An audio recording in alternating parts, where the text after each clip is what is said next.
안녕하세요. 저는 현재 경기도에서 근무하고 있는 만 1년차 영어 교사이고 2019학년도 영어 임용고시 합격자입니다. 지난 교육학 공부법 영상에 이어서 댓글에 문의가 많았던 전공 공부, 그 중에서도 일반 영어와 문학을 제가 어떻게 공부를 했는지 공유드리고 싶어서 이번 영상을 또 제작을 하게 되었습니다. 제 전공 점수는 73.67점이에요. 전공 점수가 80점 만점인데 제가 기입형 2점짜리 문제를 2개 연속해서 틀려서 4점이 깎였고 나머지 2.33점은 어디서 깎였는지 잘 모르겠습니다. 어쩌면 답안을 쓴 방식에서 깎였을 수도 있고 답을 하나 실수로 쓰지 않았는지도 모르겠습니다. 저는 시험을 본격적으로 준비하기에 앞서서 저는 이 질문을 제 자신에게 해보았습니다.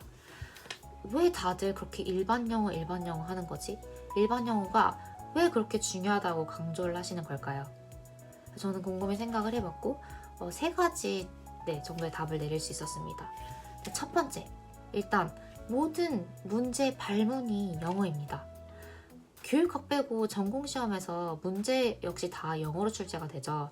따라서 문제 핵심을 파악을 하고 출제자가 원하는 답을 적어내기 위해서는 영어 발문을 정확하게 해석하고 이해하는 것이 무엇보다도 중요합니다.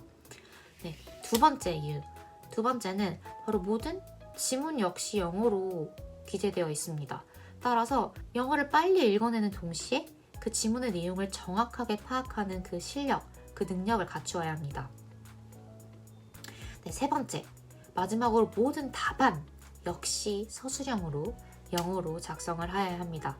읽어내는 능력 못지않게 나의 쓰는 아웃풋 역시 중요한 평가 요소입니다. 굉장히 길고 많은 영어 지문을 정확하고 빠르게 읽어내기 위해서는 늘 새롭고 다양한 소재의 지문을 정확하고 빠르게 읽어내야 합니다. 근데 저는 굉장히 추천드리는 게 마음이 여유가 있을 때, 특히 1월, 2월 초반에 많이 공부해 놓을수록 일반 영어는 좋은 것 같아요. 교육학이나 영어 교육론 같은 내용학은 예전에 비해서 내가 이렇게까지 더 잘 외우네? 라는 게 눈에 보이기 때문에 실력이 쌓여가는 게 느껴져요. 하지만 일반 영어는 아무리 공부를 해도 내가 공부한 만큼 실력이 느는지 굉장히 의심스럽고 또 어떨 때 컨디션이 좋을 땐 잘 풀리고 어느 땐 정말 안 풀려서 나중에 10월 정도가 되면 내 실력이 쌓이는 게 보여지는 내용학에 좀 더 집중을 하게 되더라고요. 좀 더 마음의 여유가 있고 시간이 많은 1, 2월 달에 많은 시간을 일반 영어에 투자를 하는 게 현명한 것 같습니다. 저 같은 경우는 이제 1, 2월 달에 적어도 하루에 2시간 반에서 3시간 정도를 일반 영어에 투자를 하였습니다. 저는 사실 엄청나게 많은 시간을 공부를 할 수 있는 사람이 아니에요. 아무리 많이 공부해도 저는 총 공부 시간이 8시간을 넘기지 못했습니다. 최대 8시간이고 평균 6시간에서 7시간입니다. 특히나 또 1, 2월 달에는 기본 강의도 들을 게 많고 많은 정보를 스펀지처럼 이제 흡수해야 되는 이 시기인 만큼 일반 영어에 어쩌면 그렇게나 많은 시간을 투자해도 돼? 라고 이해하실 수도 있을 것 같아요. 근데 지금 이 시점에서 다시 한번 그때를 되돌아보면 저는 전혀 후회하지 않고 그 시간을 잘 투자했다고 생각합니다. 저는 인풋, 그 지문 읽기 속도와 핵심 내용 파악 연습을 이제 어떻게 했는지 방법을 말씀드리고자 합니다. 먼저 단어 공부를 제가 어떻게 했는지를 말씀을 드릴게요. 단어 공부는 이 워드스마트 책으로 공부를 했어요. 많은 분들이 단어책 선택 기준을 많이 여쭤보시던데 영어 임용을 준비하시는 분들이 워드스마트랑 또 다른 어떤 책 2개 중에 하나를 되게 많이 보신대요. 그래서 저는 그 2개 중에서 디자인이 예쁜 걸 먼저 봤던 것 같고 또 하나의 또 선택 기준이 있다면 예문의 여부입니다. 예문이 많이 있는지. 근데 보니까 거의 대부분 한 단어당 예문이 하나, 둘, 3개 이상은 이게 있었던 것 같아요. 그래서 이 단어 책이 괜찮다고 생각을 하고 이걸로 1년 동안 공부를 하였습니다. 저는 이제 공부를 할 때 단어 같은 경우는 누적 공부라는 방법을 활용을 했어요. 누적 공부라는 건 1일차에는 챕터 1을 외우고요. 2일차에는 챕터 2만 외우는 게 아니라 챕터 1과 2를 같이 외우는 겁니다. 그리고 3일째에는 챕터 1, 2, 3 이렇게 쭉 가다 보면 결국에는 챕터 1 안 헤어질래야 안 헤어질 수 없는 상황이 오도록 만드는 거죠. 사실 이 워드 스마트 책은요, 챕터 1, 챕터 2 이렇게 나눠지는 방식이 아니어서 저는 저만의 방식으로 이제 여기 퀵 퀴즈라는 게 있어요. 그럼 1, 2, 3 이런 식으로 되어 있는데 이 퀵 퀴즈 5개씩 외웠습니다. 첫날에는 퀵 퀴즈 5까지 외우고 이제 둘째 날에는 퀵 퀴즈 1부터 10까지 있는 부분까지 외우고 이런 식으로 쭉 누적을 해서 외웠더니 어느 정도 대부분 많이 외워졌던 것 같습니다. 근데 이 책이 보시다시피 저에겐 되게 많이 어려웠어요. 그래서 아무리 누적 공부를 하는데도 외워지지가 않더라고요. 그래서 저는 교육학에서 활용했던 플래시카드를 다시 한번 활용을 했습니다. 제가 플래시카드 어떻게 썼는지 보여드릴게요. 지금 조금 많아요. 제가 통학 시간이 굉장히 길어서 그 3시간 통학 시간 동안 또 되게 많이 가지고 다니면서 봤거든요. 자세히 보시면 여기 손때가 묻어 있습니다. 네, 보시면 앞에는 이렇게 단어를 써놨습니다. 그리고 이 단어에 대한 뜻과 그냥 거기에 시노님 같은 걸 적어놓고 그 뒤에 예문 또 같이 계속 보고 싶어서 예문을 이렇게 적어놓는 방식.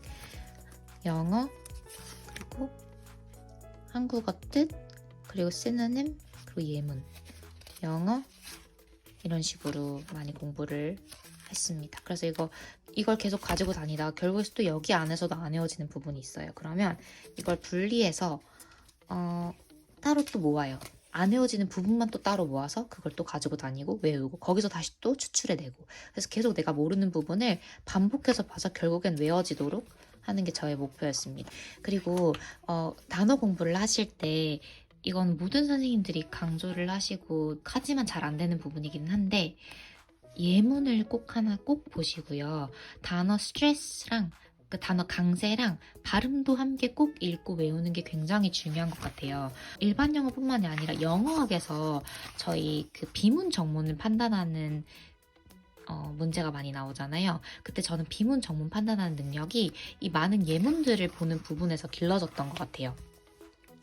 그리고 또 영어학에서 그 Phonetics and Phonology 규칙 파악하는 상황이 굉장히 많이 나오는데 그때 단어의 스트레스, 그 단어의 강세와 발음을 모르는 경우엔 아예 분석이 불가능하기 때문에 발음과 강세를 아는 게 굉장히 단어의 기본인 것 같습니다. 네, 그리고 저는 인풋을 또 빠르고 정확하게 파악을 하기 위한 두 번째 노력으로 토플 책, SAT 책을 굉장히 많이 활용을 했습니다. 지금 사실 예전에 공부했던 책들을 보여드리고 싶은 이게 남아있는 게 이 책이라서 이거라도 보여드리려고 하는 시중에 있는 모든 토플 책은 아마 제가 다 풀었던 것 같아요. 1월 달부터 시작을 해서 이제 2월 겨울방학이 끝날 때쯤 되면 토플은 더 이상 풀 책이 없어서 그 다음에 이제 SAT 책을 사 모으기 시작했습니다. 이게 2달 동안 꾸준하게 2시간씩 계속 새로운 지문을 보면서 풀다 보면 나중에는 새로운 지문 읽을 게 없어져서 되게 고민이 많이 돼요. 어떤 문제를 더 풀어봐야 되지? 라는 생각이 듭니다.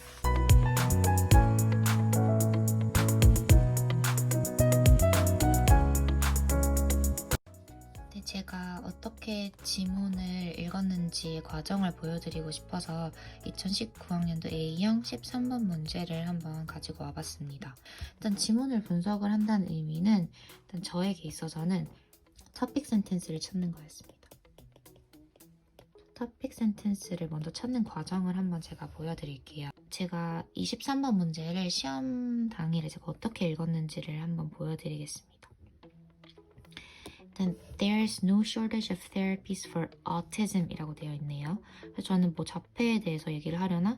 아니면 뭐 no shortage of therapies라고 하니 테라피 중에 뭐 몇 가지를 얘기를 하려나?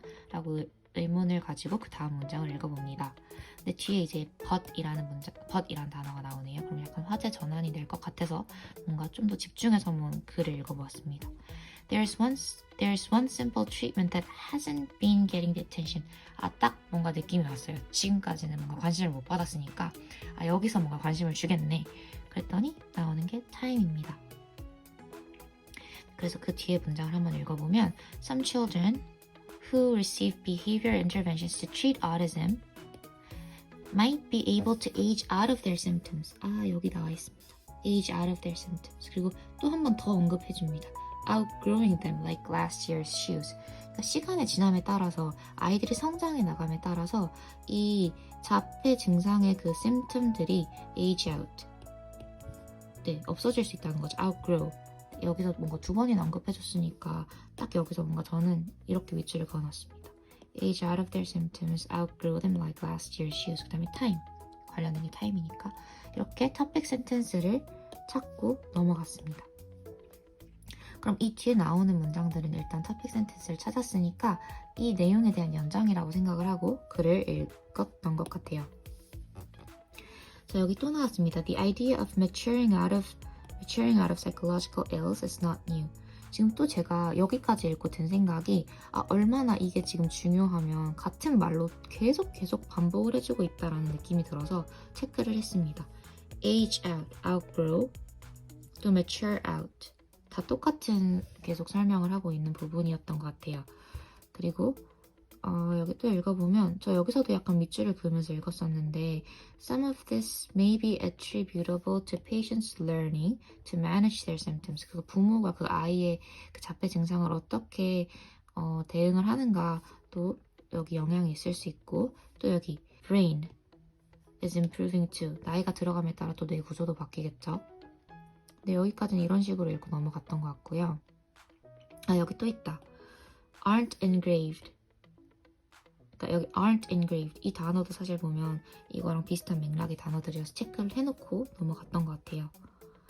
지금 보고 또 여기 밑에서 보면 There have been hints that this kind of remission 딱 느낌 왔습니다. 네, 이 this kind of remission 지금까지 제가 이해했던 부분에 대한 답이 될 것 같아요. There have been hints that this kind of remission might be possible in autism, but previous studies were plagued with questions about whether the children who had apparently shed their autism were probably diagnosed with disorder in the first place. 여기 약간 의심의 과정이 있습니다. 애초에 이 자폐 증상으로 진단받았던 아이들이 잘 진단이 된 게 맞냐 라는 의심이 드나 봐요. 굉장히 이거를 평가원이 좋아하는 것 같은 게 옛날에 나왔던 기출문제 중에서 그 매일매일 조금의 알코올, 술을 먹는 거는 건강에 이롭다라는 실험을 증명하기 위해서 그러니까 실험 표본을 랜덤하게 설정해야 되는데 그러지 못해서 그 오류가 났다 이런 문제가 있었잖아요. 그게 기억이 났던 것 같아요. 네, 그리고 그 뒤에 부분도 계속 읽어보도록 하겠습니다. It compared them with 44 students. Both groups had received similar treatments. 근데 여기서 보면 이게 잘못됐다기보다는 얘네들 다 had received similar treatments. 그리고 after the researchers corrected further variables, the subjects with better outcomes seemed simply to have matured. 결론은 이거예요. Simply to have matured out of their condition. 결국에는 그 실험 과정의 문제가 아니라 그냥 나이가 들어감에 따라 변화했다 라는 문제였던 것 같고 그리고 I view it as a landmark kind of study. 이거 되게 중요한 것 같다고 하네요. 네, 여기까지 보고요. 여기 나와 있습니다. 또 still, it's hard to dismiss Fain's work entirely. 그러니까 어쩜 오류가 있을 수도 있지만 이 결과를 아예 무시하기는 힘든 게 the 34 subjects whose symptoms had vanished were able to attend school without one-on-one assistance. 그러니까 1대1 보조 없이도 학교를 다닐 수 있었고요. No further social skills training. 그 사회적인 그런 스킬을 배우는데 또 사실 필요가 없었다라고 말을 하고 있습니다. 사실 그리고 저는 문제를 풀 때 문제를 먼저 읽어요. 지문을 먼저 보기보다는. 그래서 지금 문제에서 요구하는 게 underline part. 이게 뭘 의미하느냐라고 물어봤어요. This kind of remission. 그럼 저는 알고 있죠. 저는 이걸로 답을 했던 것 같습니다. 이걸 저의 언어로 표현을 해서 답안을 작성을 했고요. 그 다음에 여기 또 provide two pieces of evidence showing that the group of 34 subjects in Fain's work had recovered from autism. 그럼 여기 부분을 저의 말로 쓰면 되겠죠. 나중에 이걸 제 말로 표현하는 방법, 그러니까 저만의 답안 작성을 어떻게 했는지는 오늘은 너무 시간이 촉박해서 설명을 못 드릴 것 같고요. 일단 지문 분석을 할 때 저는 이런 식으로 분석을 했습니다. 그래서 일단 topic sentence를 찾는 게 저에게는 굉장히 중요했고요. 그리고 100% 모든 지문이 맞아 떨어지진 않지만 저는 지문 구조를 파악하려고 노력을 했어요. 지문 구조라는 게 어떤 거 contrast 예를 들어서 A랑 어떤 B를 지금 대조하고 비교하려는 건가? 또 뭐 cause and effect? 원인과 결과? 그래서 어떤 게 지금 어떤 영향을 미치고 있는가에 대한 결과를 보려고 노력을 했고요. 또 뭐 listing? 어떤 정보를 제공할 때 뭐 첫 번째, 두 번째, 세 번째 그럼 이제 정보가 좀 중요한 요소로 생각이 될 수 있겠죠. 그리고 어떤 거 뭐 역사적인 배경을 설명하려고 하나? 라는 부분이 있고 이렇게 등등등 지문 구조를 제가 전체적으로 한눈에 파악을 하려고 노력을 했습니다. 그럼 이 지문 구조를 파악하는 상황에서 저자가 독자에게 어떤 목적을 가지고 어떤 말을 하고 싶은지에 대한 그 목적을 찾을 수가 있더라고요. 그래서 이 과정을 통해서 저는 지문을 분석을 하려고 했고 이제 마지막에 뭐 이게 기출 문제라던가 아니면 되게 너무 좋은 지문이어서 제가 서머리를 해보고 싶은 부분이 있어요. 그러면 마지막에 서머리까지 해보는 단계까지 진행을 했는데 뭐 거의 대부분 저 같은 경우는 3번까지만 진행을 하고 4번은 그렇게까지 많이 하진 않았던 것 같아요.